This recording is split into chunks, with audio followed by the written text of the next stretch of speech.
I don't know, maybe I'm just fucking problematic. Maybe I am an evil lefty sex femme. I don't know. Yeah, go on, Simone. Oh, I got something to say. I think we've got to be careful. This is not about shaming, but to say something is natural is a really, really bold statement that you can't back up. So what might turn someone on or turn someone off is usually around socialisation. It's so important to, I don't know. It's a very biologically determinist thing to say that it's natural. It's natural. I think sexuality is natural, but I think that it's shaped and moulded completely, right?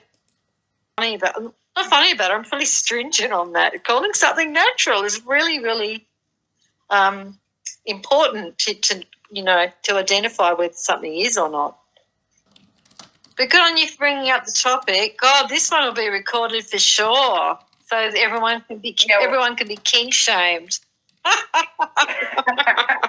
I just wonder about, like, at what point do the kind of things that people have preferences for, like, at what point does that go from being, like, just a proclivity or a preference to being king? I feel like this represents, like, a kind of escalation of something. Like, we've been talking about the issue around, like, the moralizing rhetoric around like, the Rainbow Brigade and stuff for a while now.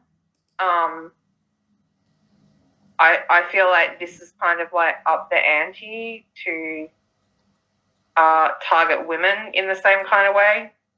I know we were talking about that in the last space, Simone. I think it is another shift, right? And now we've got someone who I quite like, Excellency, doing the shaming job as well. Like whatever she says sort of goes.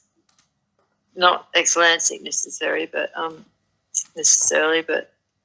yeah, it's up the ante to shame women and to create more division. I really think it's dangerous. I really hate it. I don't like to give her that much power, but look what's happening. Really think it's dangerous. I really hate it. I don't like to give her that much power, but look what's happening. Women are really, really willing to trade their principles and the integrity they think they have. And ramping up against minorities full time. It's full on. Does anyone else want to speak about that? That these women, they had feminist analysis to start with, to be honest. Like, I don't, they were just anti-trans, that's it. That's what I think anyway. Yeah, but she's definitely anti-feminist, and I think that's what's happening now. These women are really proudly coming out as proud anti-feminists. Like all those right-wing guys are sort of like, anti-feminists. And I feel like that's kind of like fundamentally what I guess women that we'll often refer to as like liberal feminists, I think they're probably better described as like choice feminists. Like that's kind of, I think, a lot of what's going on with that outlook. Like there's genuinely some feminist analysis there. It's just that I think that because women's situation is kind of dire, and I don't think that women's liberation is ever actually going to happen. But, I do think obviously there's always going to be things we can do to improve the material circumstances of women's lives. Big distinction. I'm curious to know why Quinn said she doesn't believe women can ever be liberated. I don't know. I don't really have any basis for that other than being like pessimistic. I think that's the problem. Like men are the problem. What problem? Sorry? I think the problem is just men, as in biology. No, I don't think it's just men or just biology. I think that there's a lot that we can do in terms of like socialization and like tackling like cultural things. I think there's a lot that we can do. Yeah, but isn't that what liberal feminists? Well, they've done lots of work, but it's not going to change anything. I don't think. I mean, like there's no like central like family. The marriage and the family is always built around the like our primary relationships are built around that, right? It's not like you don't have to like be in an intimate relationship with in other axis of oppression. Um, that's like central to patriarchal, like to the entire structure of patriarchy, right? Everything's structured around it. We can try and change culture and attitudes and all those things, and that's really nice and dandy and sweet, but it's never going to actually liberate women. Egalitarian society, I think that's what we're aiming for, right? Egalitarian doesn't mean equal, though, right?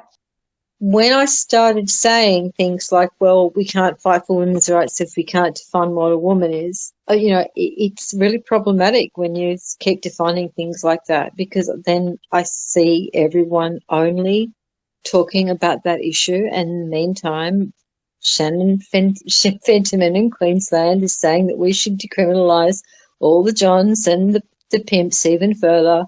So, like, it's a lot of the work. So my work is that area, right? And it's sort of like, well, I'm like, they're managing to do that.